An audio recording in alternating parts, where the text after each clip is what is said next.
Ito ang dapat nating abangan sa FPJ's Batang Quiapo.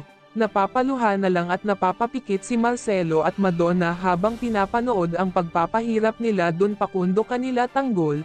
Mangiyak-ngiyak si Madonna dahil naaalala niya na utang niya ang kanyang buhay kay Tanggol, pero ngayon ay wala siyang magawa para tulungan si Tanggol. At dito nga ay kung sino pa ang kalaban ay siya pang makakapagligtas kanila Tanggol.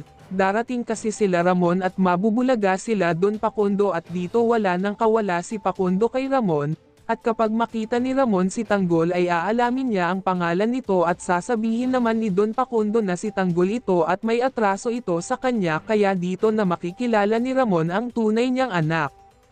Mapunta naman tayo kanila Rigor. Positibo ang magiging resulta sa investigasyon kay Rigor at dahil dito ay patuloy na iipitin ni Agustos at Suarez si Rigor kaya agad nila itong sususpendehin para hindi maka-impluwensya si Rigor.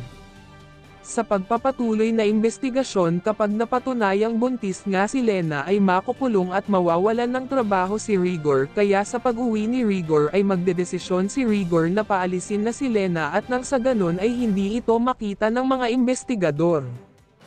At dahil dito ay galit na galit si Lena dahil wala na daw maibibigay na suportang pera sa kanya si Rigor, dapat daw ay tanggapin na lang ni Rigor ang alok ni Colonel Suarez at nang sa ganun ay maabswelto si Rigor at dahil sa sinabi ni Lena ay mas lalo naman itong ikinagalit ni Rigor dahil pera lang daw ang iniisip ni Lena habang si Marites naman ay tahimik lang at naaawa pa siya sa kalagayan ni Rigor, at nakuha pa ni Lena na pagbuntungan ng galit itong si Marites.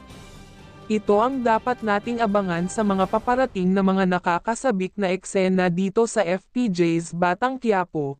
Please like and subscribe our channel. Maraming salamat po.